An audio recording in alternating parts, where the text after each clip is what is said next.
Look at this treasure trove of racing history, you guys. Like, well, hey, I need some IndyCar wheels that are magnesium. Where do I go? Well, you go here. Hey, IndyCar teams, if you got a bunch of cars and stuff laying around you're not doing squat with, why don't you get a write-off and donate to Genius Garage so we can do something cool with it.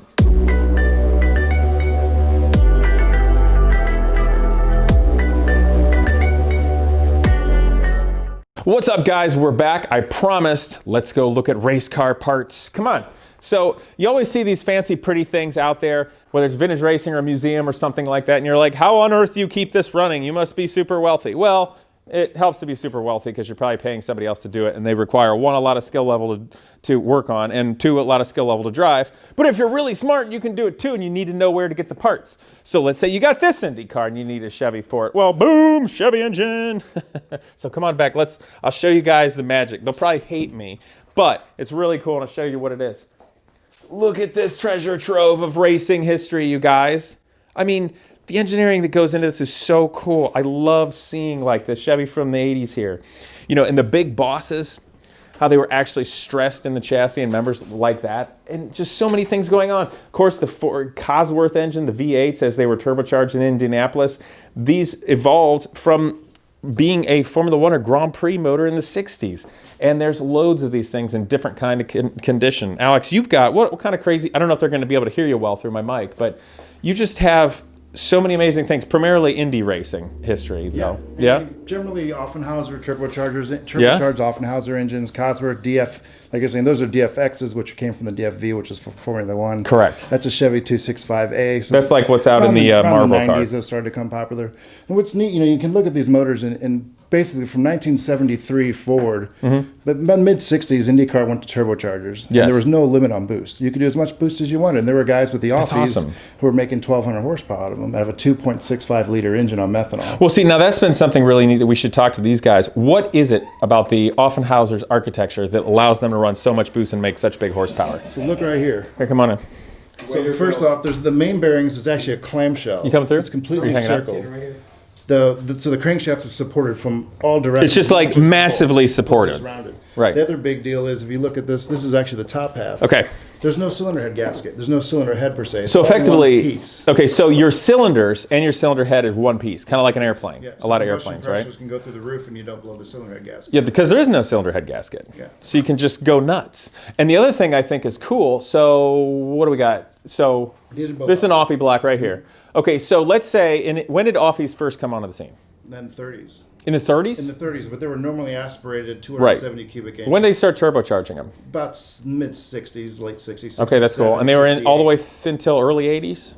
1983, the last Offenhauser car attempted to qualify by the recently passed John Martin here, who was from St. Louis originally. I gotcha. So they tried to qualify in 1983. Yes. Was last year. So last year they ran Indy was in 82. Well, now something you taught me about was guys back when, so you'd have the rich teams with all the money, right? And they'd blow up a motor, and then they'd throw away their block. But you could take old blocks and cut them and weld them together and build a motor, right? We call those the Frankenstein motors. Because the crankshaft goes is all one piece, you can cut the top half here in half. Yeah, you wouldn't do it to the bottom half. No, you need to keep your... Yeah. Okay. These are all repairable. But the top, you can cut. You can use like half or 2/3 of the cylinder head and effectively the whole top half. Actually, you can see it. Yeah. You got a Frankenstein motor on here? The orange car out there is the Eagle that you're. Oh, is it really? Yeah. Oh, the one right here? Yeah. Oh, that's cool. Okay. Yeah, what you're looking at, it's just basically right here. So if this cylinder was bad and this cylinder was bad, yes, you can cut them both in half and then use both. Yeah. And then put them together with a little spaghetti string. I've got some. Well, see, that's cool. So many people and young engineers don't realize what you can actually do and get away with. They think everything is just magically made on a computer and then you type it in and send it somewhere and you get it. And they don't realize that some of the best things in history, you can do it with your hands and your head and your eyes, right? These are also an offshoot of the Millers, which is actually before the 30s. Right. And that was a copy of the Peugeot Formula One motor. Oh, that's fantastic. The big thing to look at too with these Offies is, so this is what's called a 36-degree Offie. Okay, 36-degree. Is that with the valves? Okay.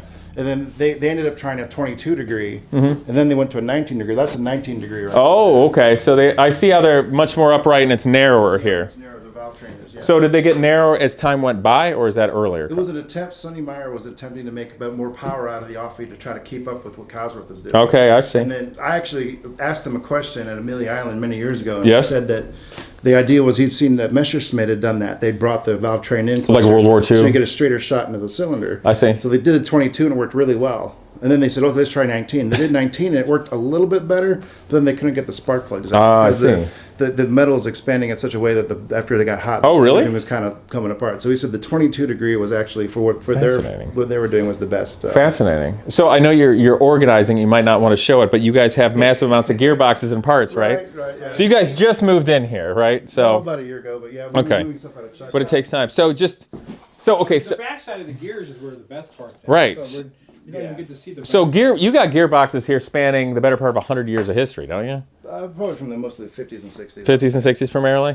Hewlin 2-speeds. Or Right. Halbrand 2-speeds. And Hewlins, Halibrands, yeah. DGB, LG, Oh, yeah. VG. So if like I want to restore that Can Am USR or C chassis back there or something you got, you can hook me up with gearboxes and all kinds of stuff. Or if we want to take the Reynard Genius Garage has with the 97 transverse gearbox and we want to backdate it to a 96 longitudinal, we could do that. So huh? that right there, that's a 2000 Reynard Champ Car gearbox that's never been used. Really? Yep, all machined, ready to go. New old stock. Yeah, this with transverse gears go right in there. Yep. Diff in the back. That's cool. Yeah, watch behind you. That's Yeah. an I'm working on for a guy. I'm ruining things. Those are Okay. 2-speed.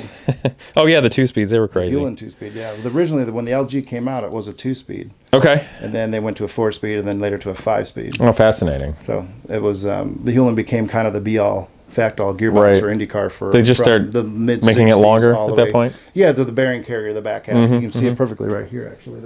There's two different lengths. So the one on the right's a 4-speed. And the Oh, five sure. speed. So you physically Yeah, make exactly. it longer to put an extra gear. Were the 4 And then speeds the generally pinion the has to be strongest ones? longer. That's why they're using the big Can Am cars. No, Not necessarily. They're all pretty much the same. They're pretty good? Okay. Eventually, at some point, so like if you look at like a long pinion shaft, they Sure. started putting bridges in the middle. Oh, okay. Kind of get some strength in the middle because the gears would want to push the shafts apart. Yes. But when you start getting into the 6-speeds, that became a bigger problem. That's Yeah, what you see. right. There's actually like these are bridges here. So there's like a bridge that would go in between. Right. Goes in between to help support the middle. I of the understand. shaft. As you got to a 6-speed, then they really had problems where it wanted to bow Oh, the for sure. shafts out For sure. and start breaking them. Well, super cool, man. Do you mind if we run back and I show them kind of your collection of the cars to restore and whatnot? You're going to see all the behind the scenes stuff. So. I know. Well, it's good. We This don't is ever good. do that, so- I'm making you feel bad. It's a positive thing. These guys are really there to make good things happen, and you may not get to see it when you just see cars for sale, but really they have the ability to support all of this stuff or build things too. Okay, shh, they don't let anybody back here, but now you guys are all going to see it, so. Yes, this is where I always feel more comfortable and enjoy it the most. The weird stuff that's not necessarily out for sale yet. But this is where you're going to start getting different rollers, different cars first in that need to be restored. Maybe they're going to restore it. Maybe they sell it to somebody else who wants to. But just all of the random parts. So you wonder, where did all the IndyCar stuff goes? Well, there's still loads of IndyCar parts sitting at old team places, i.e., hey, IndyCar teams, if you got a bunch of cars and stuff laying around you're not doing squat with, why don't you get a write-off and donate to Genius Garage so we can do something cool with it? But in the meantime, if you guys want to buy something or build an IndyCar, support it or run it, Can Am Cars is a really cool place. And by the way, I'm not getting paid to do this. I'm just being nice. So anyway, this is kind of a neat car here. This 1990 Lola was later ran and it had a stock block in it. Okay, so for instance, this is one that probably already has the mounts if you wanted to do a stock block Chevy, for instance, and that could be a really neat car. It's got the longitudinal gearbox, which you can change the ratios, works out better if you're going to run a lower revving Chevy pushrod engine, but that could be a lot of fun as a project.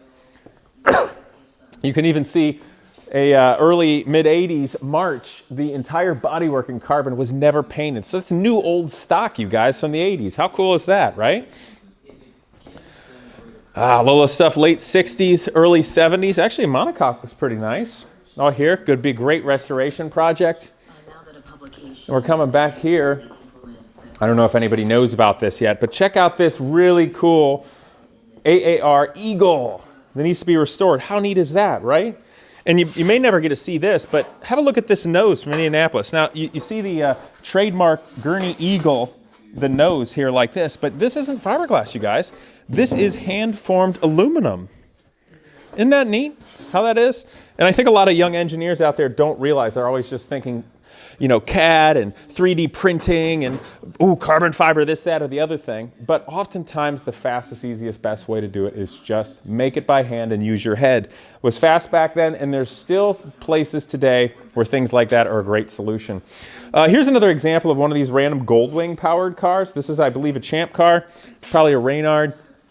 And originally would have had a Ford Cosworth engine in it, but they built, I don't know if these guys did, but someone built a space frame to go around it, support the motor, hold obviously the transaxle and rear suspension, everything here together, and utilize this little Goldwing motor, just so you can have some fun with it, putz around or whatnot. But there's loads of things to do. A car I kind of enjoy doing up with Genius Garage. I think it'd be a lot of fun. This is a Chinook. It's a US RRC series car from the mid-1960s, right before Can Am. And it's just a neat little car, kind of reminiscent of the early, the mid-engine Chaparrals or the first McLarens. This one is steel tube frame, aluminum riveted on it. The tube frame's been restored, and you got bodywork on it, but nothing else is there. So the thing that's kind of fun about this is, it's not just like a restoration, but it's like you get to build an old US RRC series or Can Am car for the first time yourself. So if you ever dreamed of doing something like that and you never got to, boom, there you go.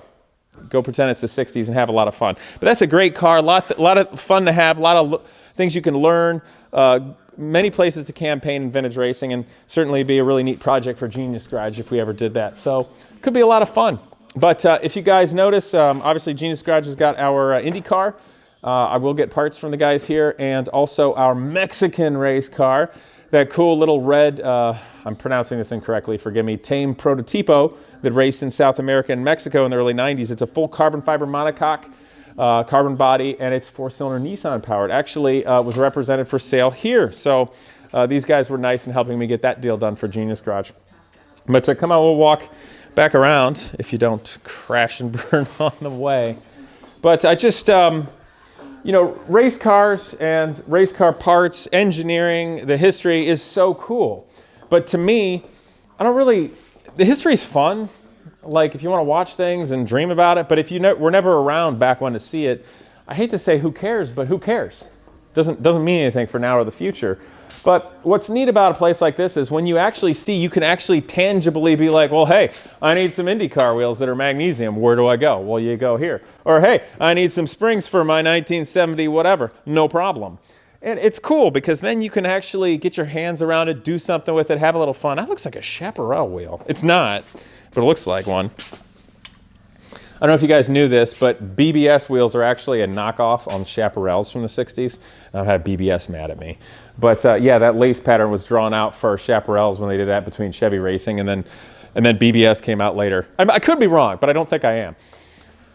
So just loads of neat stuff. Just like where else would you come up with this? And you know, if you get into it, you get into racing and building stuff, and you know you got a head on your shoulders.